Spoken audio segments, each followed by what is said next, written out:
Well, welcome, Mr. Prime Minister. How would you like me to refer to you at this session? Tony. Okay, That good. No, we don't actually have in the UK the tradition of keeping the title of Prime Minister or whatever it is. And when I first left office and I would come to the United States, people would say Prime Minister Blair and so on. And parts of the British media started writing that I was so in despair about having left the job that I insisted that people still gave me the title of Prime Minister. So I then dropped it, which confuses the American audience. But Tony is fine, Mike. Well, were you treated with respect in the House of Commons when you went and interacted with them? Did they call you Mr. Prime Minister? What did they call you then? They treated me with total disrespect. I think it was, no, the Prime Minister's question time is the toughest thing anyone will ever do. And even now, what are we today? Tuesday? Right, tomorrow at midday, I will feel a cold chill at the back of my neck, because that's when Prime Minister's questions used to be. Half an hour, it was only half an hour every week, but it was like a shadow on the Monday evening that grew larger and larger, and then you'd build up to it. Half an hour, you were out of it, but it was a half an hour that mattered. Well, the youngest Prime Minister since 1812. Now, relationships, as I recall, in 1812 weren't that good between the United States and the UK. In fact, you burned down most of Washington, including the White House. And I mean, I want to say, and I know it's a little late, that I'm really sorry about that.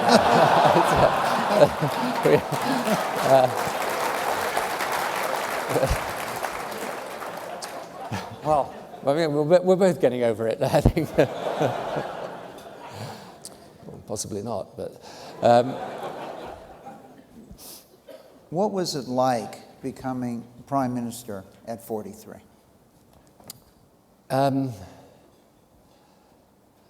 It's slightly terrifying.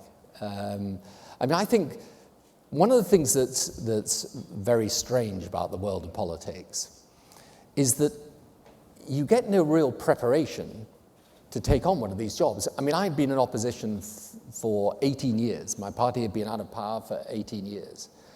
And so the first job and the only job I ever held in government was Prime Minister, which was fair enough and good, but you literally... Well, it's a good place to start, right? It's a good place to start and a good place to finish. But the difficulty is this, though, which I reflect on a lot nowadays, which is that the skill set that you need that takes you to power is actually very different from the skill set that you need when you're in power. So when you're running for election, it's all about the power of persuasion. But when you're elected, it's about the power of executive decision-making. And that's a very different thing altogether. So you kind of, you run almost as a great persuader, but then you really have to govern like a CEO. And I think one of the things I try to do now, and a lot of the work I do in different parts of the world, is to say to presidents and prime ministers, when they come into office, I know what it's like.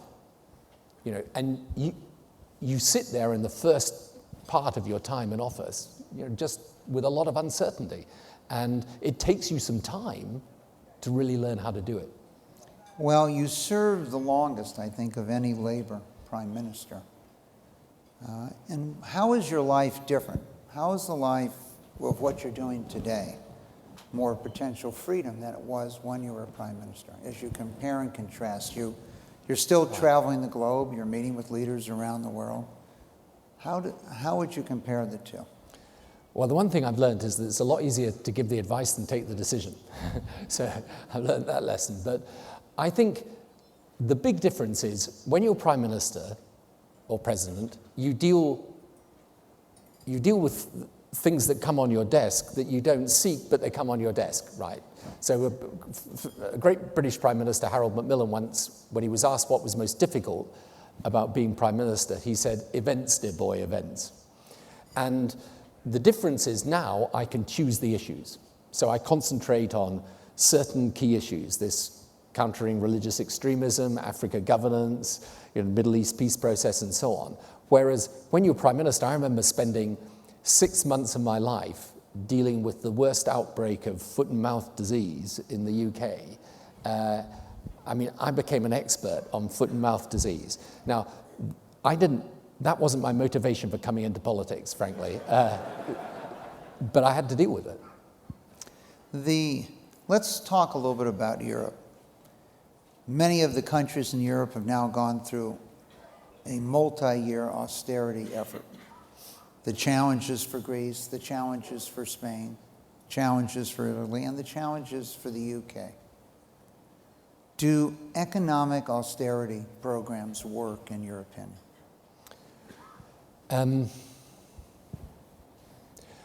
I think that austerity versus growth to me is right versus wrong, not right versus left. And what I mean by that is you've got to have a deficit reduction plan. But I think you should calibrate the speed with which you advance towards it according to how you keep your economy in the shape to grow. Because the difficulty right now, I think this is the big challenge for Europe, is that people are being offered austerity and often no reform, when actually what they need is growth plus reform. And those reforms are to do with labor markets, pensions, welfare, all the things. In my view, in a way, the financial crisis has not created the need for us to change our basic systems. The entitlement system, the welfare system, the pension system. The need for that change was there anyway, through demographics, through technology, through globalization.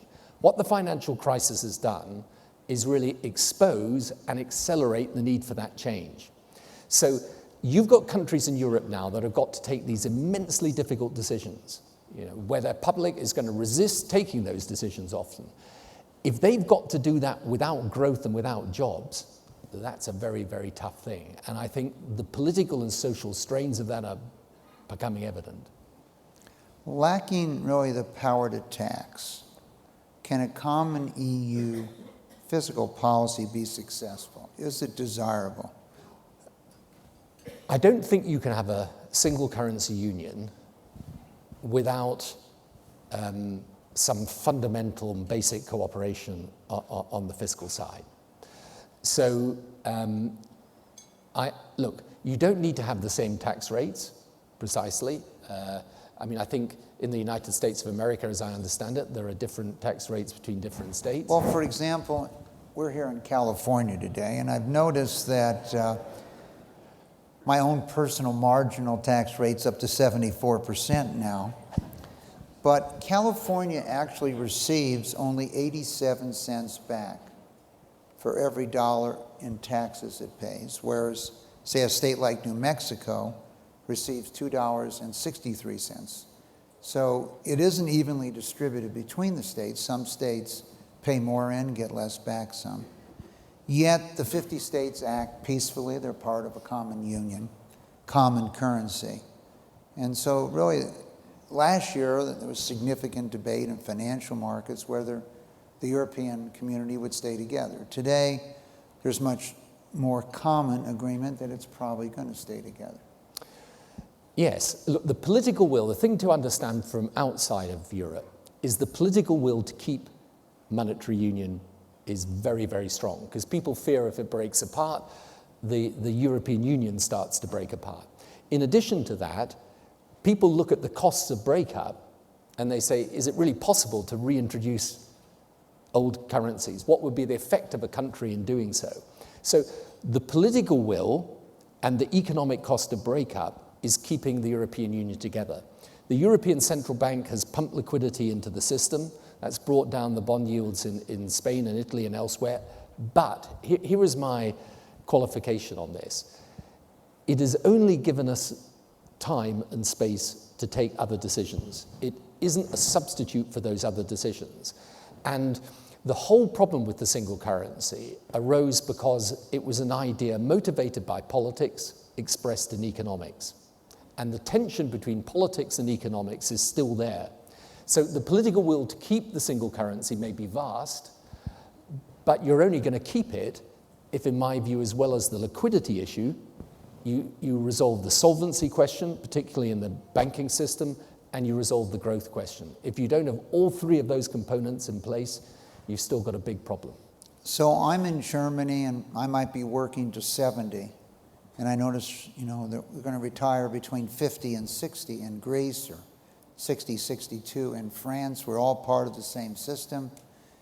You're getting your pension plan, your payments going to Spain, and I'm still working. Does that work long term? No. So there's got to be an adjustment there, right? So here's the deal that is at the heart of this. Germany also has a lot to lose from a breakup of the single currency. Germany has also done well out of the single currency. Indeed, in some respects, what happened is that Germany became more competitive with the single currency, exported its goods. 60% of German exports are to the rest of Europe, right? So we have now got to have a situation where Germany, I'm afraid, is in the position of having to bear a lot of the financial burden of this. But in exchange for that, this is the deal, the other countries have got to reform. And as I say, these reforms on pensions, on welfare, on labor markets, they should be there anyway. I mean, if you look at the demographic of Europe today, we're approaching a situation where the average age in Europe is around about 40, just 40, 41, 42 years. 30 years ago, it was in the early 30s. Now, there is no way that doesn't make a difference to how you then run your system. So it's not simply that the Eurozone crisis is forcing us to take some tough decisions. It is that there is a long-run pattern that requires us to change. So the deal is there to be done, which is the other countries reform, and Germany stands behind the single currency. Tony, if we step back in time, there was considerable debate in the UK. Should England, UK join the EU? Should it give up its currency and move to the euro? And might even at some point, maybe even the majority of people felt that way. You ultimately made the decision not to be part of the European Union. As you reflect on that debate and reflect back on time today, I think today people would think that was a good decision in the UK. What was it like then, and how difficult was that decision? To be frank, it wasn't that difficult. You see, my issue with the single currency was always exactly the one I've expressed. I used to say to people, politically, I'm completely in favor of it. For me, Britain's got to remain a key player in the European Union. The European Union is the biggest commercial market, largest political union in the world. Britain's got to be there. But, as I was saying earlier, this is an economic and monetary union. So if the economics don't stack up, you can't just take it on the basis of the politics. So for me, the politics was always overwhelming to join. The economics, we could never make a strong case. And I mean, frankly, the British people were never that much in favor of it, to be honest anyway. So, but the trouble is we're now left in a situation where what happens with the single currency zone intimately affects our economy, since over 50% of our trade is with Europe. There was another decision you made on 9/11/2001 in the United States. The U.S. began to substantially make it more difficult for students and others from around the world to get in the United States. So in many ways, we changed our immigration policies. You and the country at that time did not change their immigration policies. And I was recently visiting Lord Darcy at Imperial College, and just the dramatic change in the student body over the last 10 years, going from 100 students from China to over 1,500 students from China. And 50% of the increase of all the students in Imperial College has come from China and Malaysia. And as one of the leading science centers in the world and universities in the world, along with Oxford and Cambridge and University of Edinburgh, it seemed to me that the UK has been a major beneficiary of these policies.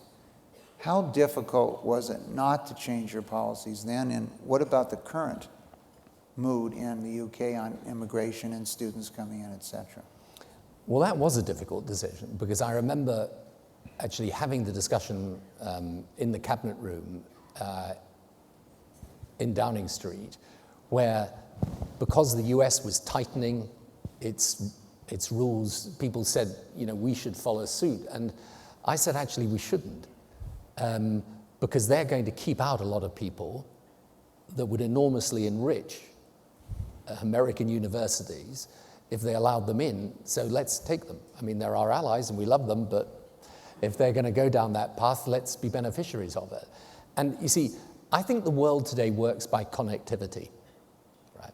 And the key thing is for people to have the open mind. So for me, when you get smart people coming in and studying at our universities, we're building up relationships, we're building up connections that are going to be hugely important to my country in the future. And one of the reasons I had a foundation that's about different faiths and cultures coming together and working together is that I think the big difference in today's world is between the closed mind and the open mind. I don't think it's so much left versus right anymore. And what I look for in a people and in a country is, do you see someone who comes from somewhere else and say, that's interesting, I'd like to know how they think, how they feel, how they get on, maybe they've got some energy and ideas they can impart to me, or do I say, they're different, I don't want anything to do with them? And that, for me, fundamental to a country like Britain succeeding in the future, and actually I believe this to be true of you too, is, of course, you've got to have rules on immigration and order and so on, but immigrants strengthen a country. They're not a threat to a country. When I look at the contribution some of our immigrant communities make in the UK, we should be proud of that and we should be encouraging it, and we should say this is a strength for our country, not a weakness. Well, today, 20% to 25% of the leading bioscience universities in the world are in the UK, and the UK has benefited greatly from those decisions you've made. And I know at the Milken Institute, we had estimated in the United States that we were receiving maybe $500 billion of, quote, human capital a year from the other students that were coming to the United States. Let's turn our attention for a moment to the Quartet. Now, as I see one of your other titles today, you're no longer Prime Minister, but you're the representative of the Quartet, which is the United States, Russia, the UN, and the EU. And your goal is to kind of bring rationality, peace, economic freedom, and everything else to the Middle East. First, how do you even get your quartet to work together before we get to the Middle East? That's a good question. And I'm trying to think of a diplomatic answer. I think in the end, on the bit that I'm working on at least, which is, if you want to solve the Israeli-Palestinian issue, and it remains, in my view, fundamentally important to the whole region and the world, you've got to put the politics, the economics, and the security together. And I work particularly on the economics and the institution building on the Palestinian side. And my whole theory about this is you will only get a Palestinian state when you, as well as a top-down negotiation between the parties in a negotiating room, you're also brick by brick building it from the bottom up in institutions, in security, in business, and so on. And that bit that I work on, let's say, the interests of all four institutions or countries are pretty much aligned. So when it comes to the actual negotiation, yeah, it's a little bit tougher. When you say aligned, we see some, let's say, differences between Russia and the United States as they're dealing with Iran, who seems not necessarily to be positive on a solution at this time. The difficulty, not just in this area, but for political leaders right now, is that we've just been talking about Europe, and the choices European leaders have got are pretty ugly either way. When you look at the Middle East today, the choices you have either way are pretty ugly. You see this with Syria, and you see it with Iran. Now, if the worst came to the worst and we were obliged to intervene militarily in Iran to stop nuclear weapons capability coming there. You know, the consequences of that are completely unpredictable, very difficult to judge, and there'll be many sensible people who would say you must on no account do this. On the other hand, allowing Iran to gain nuclear weapons capability would, in my view, be a serious and fundamental error. So, you know, I think the differences are there in the international community, but I personally have no doubt that we should do everything we can to resolve this diplomatically and through sanctions, but the Iranian regime has got to be under absolutely no doubt at all that our commitment to prevent them getting that nuclear weapons capability is total and it's enforceable. And I think this is, I'm afraid, of vital importance. I know that is the view of your administration, and I think it's important that it is their view.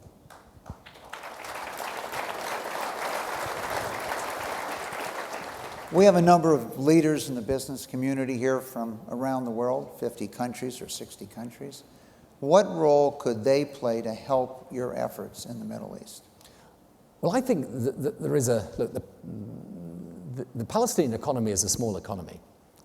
And here's, you know, sometimes people say to me, what's the most frustrating thing about being involved in the Middle East peace process? And I say, the most frustrating thing is not that it's so hard to resolve, but that in a way, it's so clear that it should be resolved and how it can be.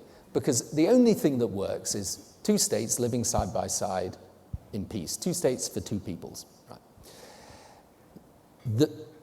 The way of doing this is, as I say, to put the politics, economics, and security together. The economics is a question of getting investment into Palestine from quality companies that can really help their economy grow and transfer intellectual capital and give the Palestinian people some hope that that politics that goes on often, you know, away from their lives, that politics can actually yield something. So what I would say to people here is we're about to make a whole major initiative around how we attract investment into Palestine, not as a substitute for the politics, but alongside the politics. And I hope people can get involved. You know, there are fantastic opportunities in tourism, in agriculture, in light manufacturing, in infrastructure. There are major, major things that the Palestinians need and that the outside world can help provide. So, what is the most effective way that people could interact with you and your effort as the representative of the Quartet? Well, we have a number they can call, an email address to send you a note? Yeah, there is, actually. We have an Office of the Quartet representative in Jerusalem, and with your organization are all the details of it, and anybody who wants to get involved, we're open and ready for business. Okay, so we're going to put that on our website and see what, if you looked at Syria and Turkey today, how would you respond there in that situation? What would you be doing if you were the Prime Minister of UK and Northern Ireland? And let me ask another question that I think many of the people in the audience have wondered. If Northern Ireland and the UK were not in a stable peace for so long, what does that foretell about the Middle East? What can we learn from that situation that would allow us to have a better solution in the Middle East? I mean, on Syria, I think particularly because of the recent issues around use of chemical weapons, I think your president and my prime minister are undergoing rightly a deliberative assessment of what it is that we can do, but I do think that alters the situation fundamentally. Although, frankly, if you're part of the Syrian population, the destruction that you can see, quite apart from chemical weapons, is terrible and appalling. And I think there are major reasons for ensuring that we try and bring that suffering to an end as quickly as possible. In respect of Northern Ireland, I learned a lot of different lessons from that. But one lesson I learned, which I think is really important, if something matters, don't give up. You know, people used to say to me when I first took an interest in the Northern Ireland process, oh, for goodness sake, people have been trying that for decades. In fact, they've been trying it for centuries. They don't like each other. Just understand that and leave them to it. And, you know, when we put that process together, we managed to, create the circumstances in which the atmosphere changed and then peace became possible between people who you would never have thought would sit in a room together and govern together. We were helped, I always say this though, by the spirit of the Irish. Most of us in the UK are Irish and to some degree or other, it's that way. And anyway, we used to have these very detailed... Well, what is that spirit? Because I think we have 35 to 40 million people in the United States of Irish descent. Well, let me tell you a story about the spirit of the Irish. In the course of the negotiations, when we hit a blockage, we would go away to some country home somewhere and we put everyone together, get them talking and so on. And my wife was actually pregnant with our youngest child at a certain stage of these negotiations. And so we went away to this country home, and one of the Irish delegation comes up to me and he says to me, "Mr. Blair, your wife's expecting a baby. Isn't that a beautiful thing?" And I said, "Yes, it is." And he said, "What do you think you would be calling the baby? Have you any thoughts on that?" And I said, "Well, I don't know, but if it's a boy, I guess I'd call it after my father, really." So he said, "Well, that's a lovely thought, beautiful thought." So we went away. My wife gave birth. We had another negotiation. I come into the negotiating room and I see this guy across the room and he's got this fantastic suntan. Now, if you've ever been to Northern Ireland, it's a great place. No, it's a great place, but not a place you're going to get a suntan. And so I say to him, "Where did you get that suntan?" He said, "Well, actually, you're responsible for it." I said, "I'm responsible for it." He said, "You remember that conversation we had when I asked you about your wife being expecting the child and the name of the child?" And I said, "Yes." And he said, "Well, the next day I went down and put £5,000 on at the bookmakers on the name of the child."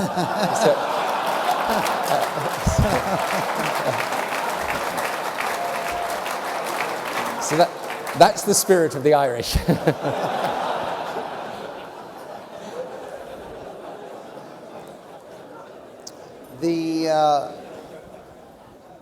With unemployment running so high, not just in Spain, but in the Middle East, with so many people between 15 or 18 and 30, not having jobs, not having something to do, how can you ever bring stability if you can't create jobs? And I think that's one of the things that we might be able to do to help you. How can we create financial markets or bring organization there and sustainability too, so people have a job and they have some pride in what they're doing? This is a really good point. And by the way, people like the Milken Institute can really help with this, because here is my anxiety, not just about the Middle East, but about North Africa and the northern part of sub-Saharan Africa. You've got a situation where a lot of the pressure for change in the Middle East was not simply political, it was economic. And the reason for that is very simple. The average age in a country like Egypt, its population has tripled. It was 30 million 40 years ago, it's 90 million today. The average age is in the mid-20s. The median age of a country like Nigeria is 18, right? There are 180 million people today. They will, within the next few decades, be 300 million people. You're talking across the Arab world about a huge increase in the numbers of young people. Now, if we can't provide jobs and opportunities for them, here's the great risk. The key problem across the region is, and I'm going to be very blunt about this because it's part of the reason I started my foundation about how different people of different religious faiths come together, work together, learn from each other, live with each other. We've got to resolve the proper place of religion in the politics and economy and societies of those countries. And if you've got large numbers of young people coming out with no hope and no opportunity, no prospect of a job, those people that are there trying to radicalize them, trying to turn them into bad ideas and bad ideology based on a perversion of proper religious faith, those people are going to be very active in recruiting them to a cause that's going to do them and us a lot of damage in the future. So the absolute key in this part of the world is to take the right policies that allow you to create jobs and opportunity and hope for the future. Hernando de Soto, who we did a lot of work with at the Milken Institute many years ago, used to always say, that most of these revolutionaries would rather be entrepreneurs if they had been given the opportunity, and the lack of opportunity turned them in many ways into revolutionaries from that standpoint, which would be consistent with your point. Tony, you mentioned something I think is very important. Well, I used to, by the way, when I was at university in the 70s, and we were all very left-wing, most of the people who were Trotskyites then turned out to be, investment bankers about 30 years later, so maybe there's something in that. Well, why don't we go there for a moment? I was at Berkeley, I remember 64, and the Beatles came and to the United States and came to the Bay Area. They were still popular, during the time you were in school. I think people were really interested. Why did you get involved with the band, and how did you have the foresight to call it Ugly Rumors when you were still in school? Well, actually, I'm trying to get my head around the Michael Milken of 1964, and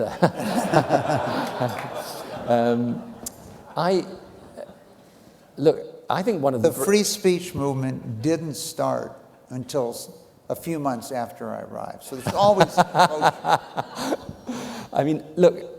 I think one of the great experiences that you should go through in life is to be in a rock band. And that is for many, many reasons, some of which I can go into and some of which I won't. Last night we had David Foster, Lionel Richie, Paul Anka, a great young opera singer from Korea, join us, and Francis Collins, the head of the National Institute of Health, performed, and Chris Austin, the head of the National Center for Advancing Translational Science, performed. But Lionel went into singing because he went to an event and he noticed how popular that the singers and the band was with the girls, and he thought, what could be better but travel around in one of these bands at that point. Now, did that influence you at all? No, not at all. Actually, what always used to amaze me was, because, by the way, we were not that good. In fact, I say to people nowadays, thank the Lord that the social media didn't exist in those days. Because if it had, I wouldn't be sitting here with you. It was great fun, and it's a great, I think, I always say to people if they want to go into politics now, I say to them, look, first of all, get some experience of life. Because politics is a bit of a weird profession, as you know, and spending some time in a rock band, doing a job way outside politics, get some fun and life experience, and then you've got a better chance of being a better politician. Well, I have to ask this question then. I'm sure it's on the tip of everyone's tongue. What lessons did you learn in the rock band that helped you as Prime Minister? Well, I did learn 2 lessons, actually. The first is that if you want to be good at anything, whether rock musician or politician, you've got to have talent. So that was my first lesson, and a slightly humiliating one. Someone said to me, I think you'd be really good, but the problem is you can't sing. Which was not an inhibition for all rock bands at the time, by the way. But the second thing I learned, because it was like running a little business, before I was the front man for the band, and the phrase "ugly rumors" comes from a Grateful Dead song, in fact.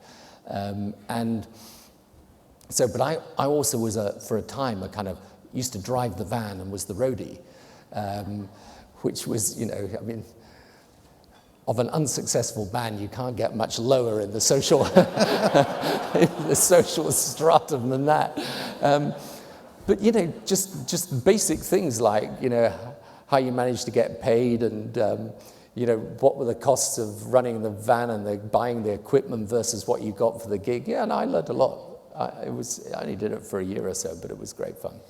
I noticed that the expectant new potential heir to the British throne, that there's enormous interest in social media in this issue.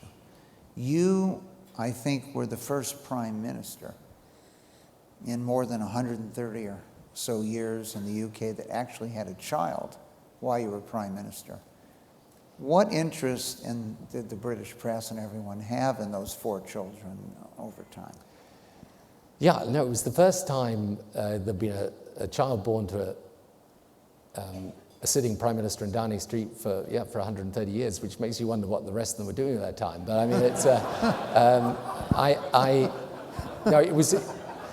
it was a big event. And one of the strangest things when you reach the top in any profession, if you become well known as a result, is that you live your private life quite publicly, and you just get used to it. And as a family, we just, I was very lucky. My wife, my kids were very strong together as a family, and you needed to be it because it's a curious goldfish bowl to be inhabiting.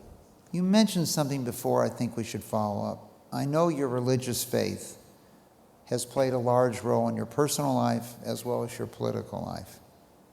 You've often said it helps you make sense of the world. Could you tell us a little bit more about that? I mean, I was brought up in a very homogenous society.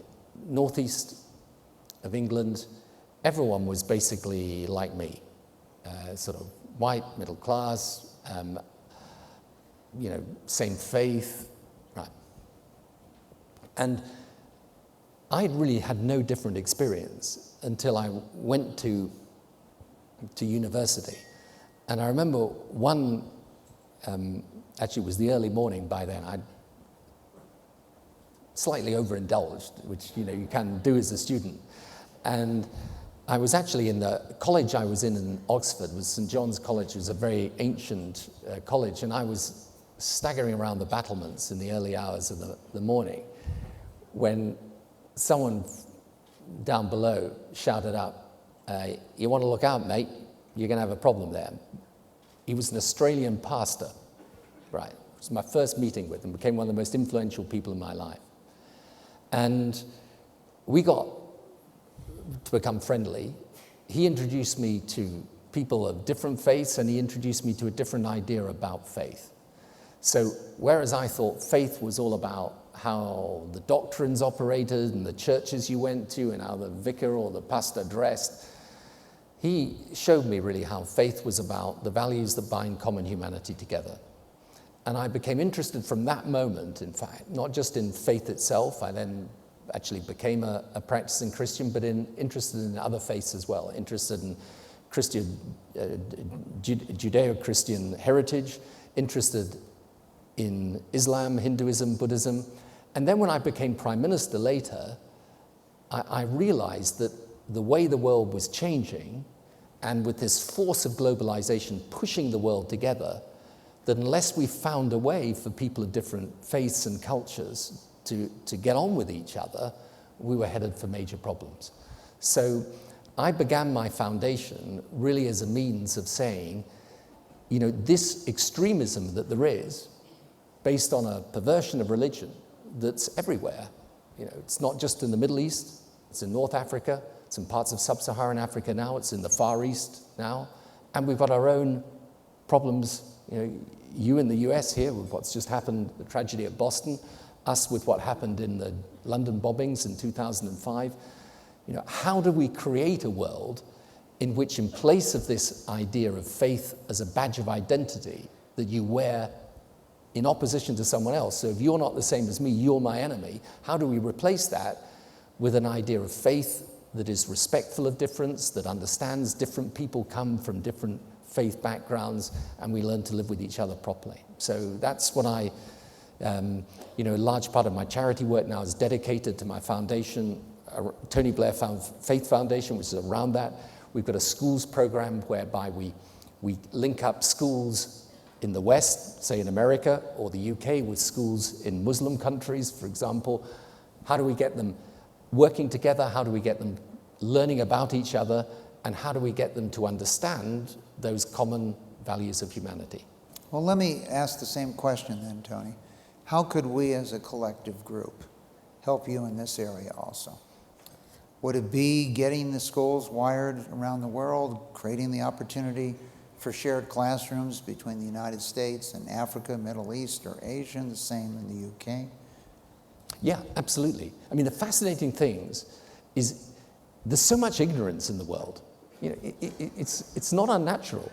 And what's great is when you hear a kid in, say, a country out in the Middle East actually engaging with a kid in, say, a classroom in New York. And like one of the questions that was asked in one of our first video conferences, because we do video conferencing, we put them together online.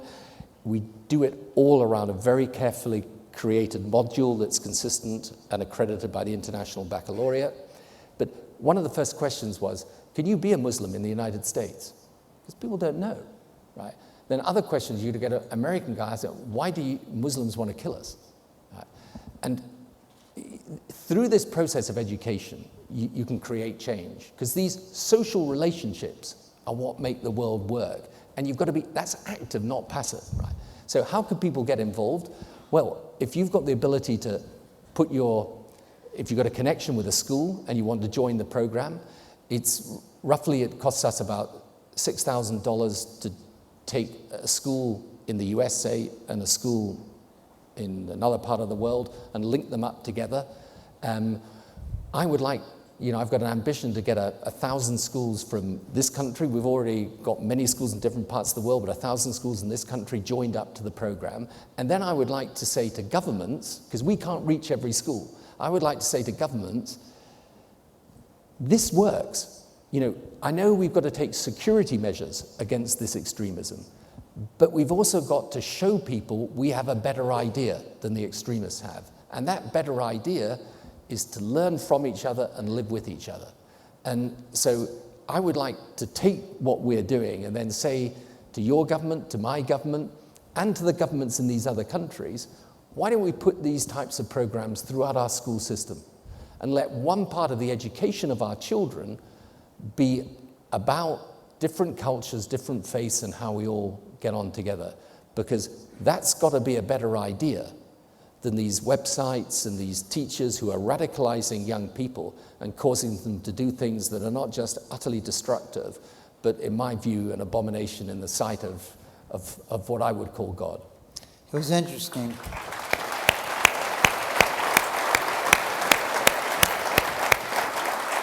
So, Tony, let me just make sure I understand. 6,000 a school for 1,000 schools? So we'll see if we can raise 6,000 for 1,000 schools by the end of May. Okay, we'll have a challenge to the audience.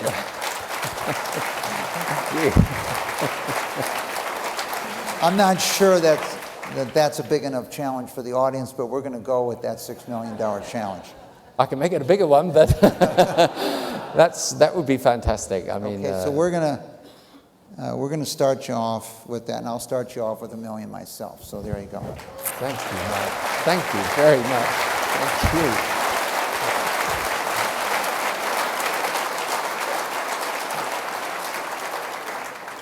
you. Yesterday, we had Senator Reid and Majority Leader Cantor, Majority Leader in the Senate here. And I put up a picture of this little shack that Senator Reid grew up in that did not have running water.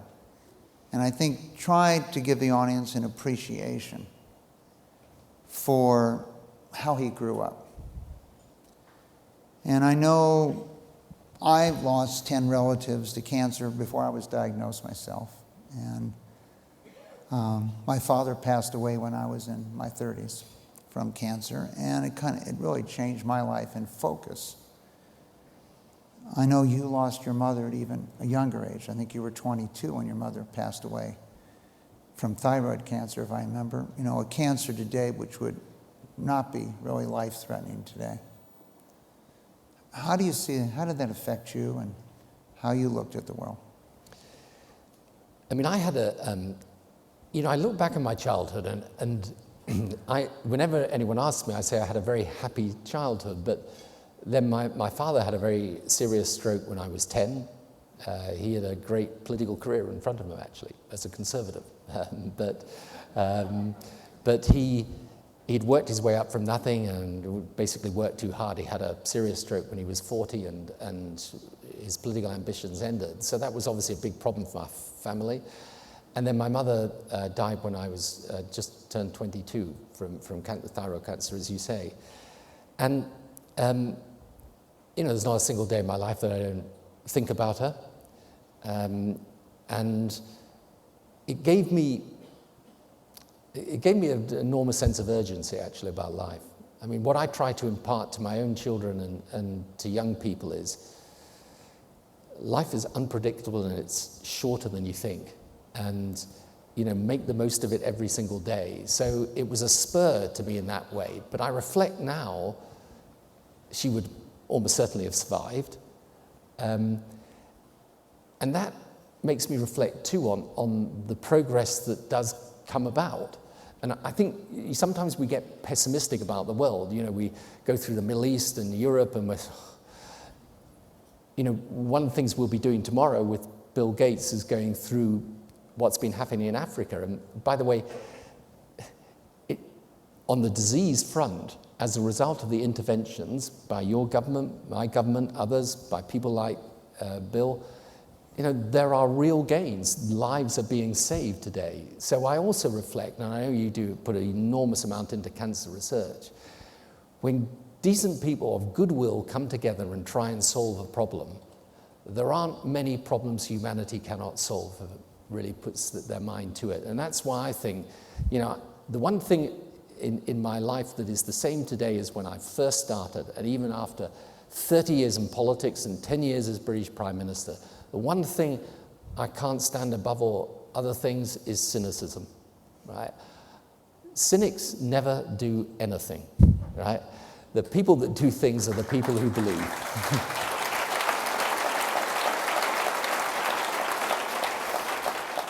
I'd like to touch base maybe just on a couple more things. One of your major initiatives is breaking this climate deadlock, doing issues on climate. Focus on building consensus and taking action. And I remember, many times, sometimes, the challenges of putting that forth. But in Beijing today, and interacting with a number of the representatives here from China, I think they're seriously focused on this area. What do you see as the opportunity here? How can we as a group help you? Right, I think there is a big opportunity here. But let me be sort of heretical for a minute. I don't think the answer is just to get the sort of United Nations process with our kind of 190 countries sitting in a room trying to negotiate something. It's really quite simple, this. As the world develops, and as countries like China and India have to lift hundreds of millions of people out of poverty, their people are going to demand the ability to consume. Right? The question is, can we find the way of consuming sustainably? Right? And the answer to that lies, in my view, in the development of science and technology, and in the creation of a framework within which business is incentivized to develop and find the solutions to this. And so I think we're in a situation now where the relationship, for example, between America and China, and between the major world economies is absolutely vital in setting a framework. Don't obsess over the percentage drop in emissions and so on. Get a framework together so that everyone is agreed on the direction. And then where a community like this can help is to invest in and develop the science and technology of the future, because that's the answer. You're not going to be able to tell some guy in a rural part of China, in the western part of China, we've developed, but now you can't have access to the good things of the world. The only answer is to do this development, as I say, of the science and technology. And the good news is that I think the Chinese leadership is genuine about this. They've got huge problems of pollution. They know they've got it, and they know they've got to tackle it. And what we've got to do really put it like this, is take this whole issue out of the hands of the NGOs and put it in the hands of serious policymakers and make business part of the solution, not part of the problem.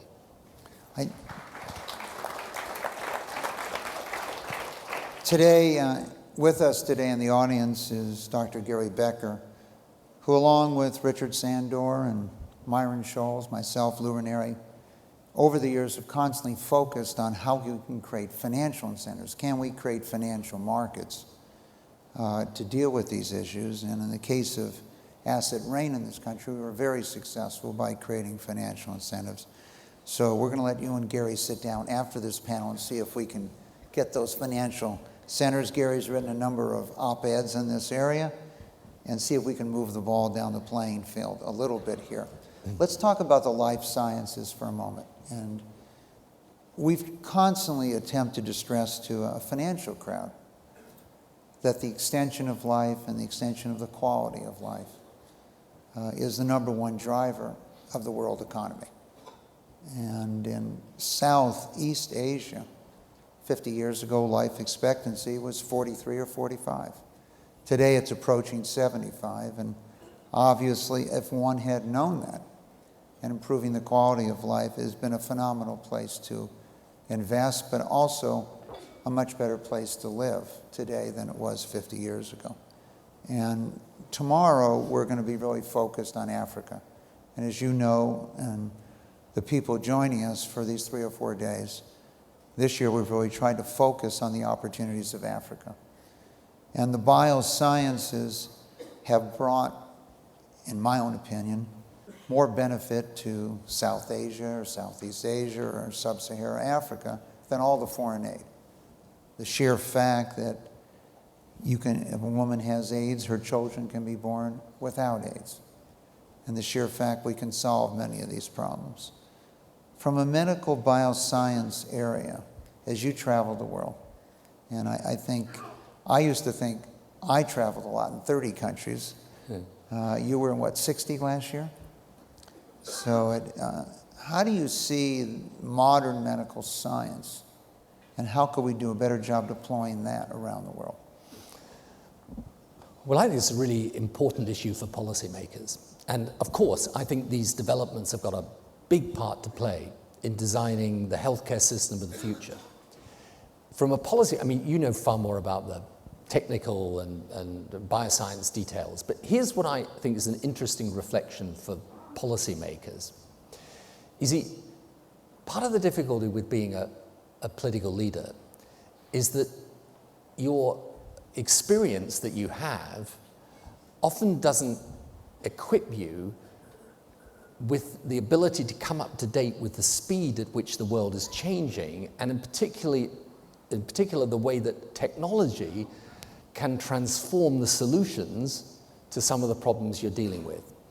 And that, you know, I think I said this to you once before, that the hardest thing when you're in politics, you come into government, and I remember coming into Downing Street on the very first day, 2nd of May 1997. You know, we just had our election campaign of 4 weeks, by the way. You like to do things a little longer here, but you know, so we came came into Downing Street, and the tradition in Downing Street is that when the new guy comes in, the old guy's just gone out the back door. If you've defeated the guy, right, he goes out the back door with his suitcases, and you come in the front door with yours. And the tradition is you open the front door of Downing Street, and there's a corridor leading down to the cabinet room. And on either side of the corridor are the permanent staff of Downing Street lined up on either side. And they're supposed to applaud out the guy who's lost and then applaud in the guy who's won. So the guy who lost went out the back door. I come in the front. Because we've been out of power for 18 years, they were very used to the other lot. So as I was going down, there weren't so much applauding as weeping. So, you know, by the time I got down to the end of the line, I was feeling kind of guilty about the whole thing, really. And anyway, I go into the cabinet room, and there is the cabinet secretary, the senior non-political civil servant sitting there. And he just motioned me to the seat like this. And he says to me, in that very sort of British way, he said to me, well done. And then he says to me, now what? And that is the problem that you have. And so when I look at our education system today, our healthcare system, right, we would never design the systems we've got if we started again today. And the hardest thing is to bring these types of ideas, the types of work that you and people like you are doing, and get the politicians to open their minds to the possibilities of change that's nothing to do with a lot of what we argue about, left, right, and so on, but is to do with how do you make best use of the changes in technology and the best experience around the world. How do you get that to make government function effectively, to tackle your problems and meet your challenges? And the answer lies in a lot of the types of things that your institute and others are doing. Get those ideas in and open your mind to the possibility that the way of the future is going to be different from the past, and get it done. But that's the what now is the problem that politicians have. And the best way for them to answer it is actually to go out and learn that the answers are often found not in government but outside of government.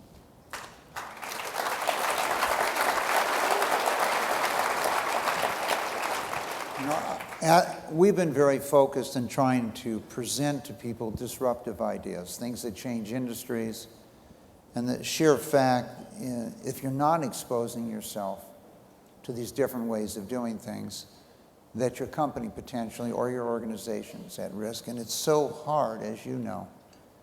It's so much easier to build than to rebuild.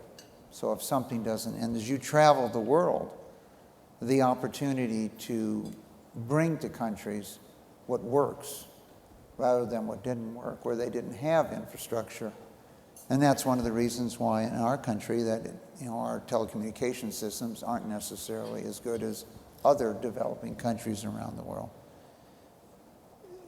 How was the recent U.S. election, in your opinion, as you traveled the world, both in Europe and around, viewed around the world, the recent presidential and national elections? Were they paying attention to them? Oh, yes. No, people were paying attention to it. I mean, I think they find I'm saying this very respectfully.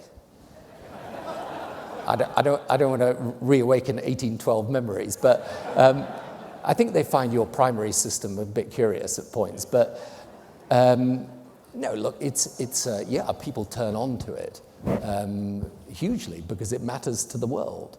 And by the way, for all the faults of your system, that is such a tough process that you put your leaders through. That I know, it's people always want to criticize leaders and so on, but you've got to be pretty damn good to get through that in one piece. I wouldn't fancy it myself, to be frank. It's a tough thing. But I think the thing people sometimes misunderstand from the outside is that once the person's elected as president, that doesn't mean they got complete power. You've got Congress as well. That's the little complication that people from the outside don't always appreciate. Well, I'm assuming when you walk down that hall and they asked you, okay, what's next, that the House of Commons and everyone wasn't ready to go, that you had to deal with them also. Yeah, you've got to negotiate all of that. Now, I was lucky in that I had a very large majority. But, I think even frankly, if you have Congress on side or Parliament on side, getting the right answer is difficult. It's one of these things that, look, the problem with government, frankly, is that if a private sector company fails, it goes out of business. It's not like that in government. I always say to people that if the great post-war Prime Minister, Labour Prime Minister Clement Attlee, came back to Britain today, he would be astonished at the change in technology, in the way people lived, in the makeup of the country, in industry. Everything would be utterly bewildering to him. And then he'd go back into Whitehall and feel completely at home. That's the way it is. But I actually think, as I say, the challenge for government today is efficacy. It's how do you get things done? And how do you break out of a kind of narrow type of politics and say, let's get the best solutions that get our country moving. Well, Tony, I want to thank you for joining us today. And there are a lot of people here that are going to sleep easier tonight, knowing you're traveling the world, making it a better place, and we're looking forward to help empowering it for you. Thank you. Thank you. Thank you very much.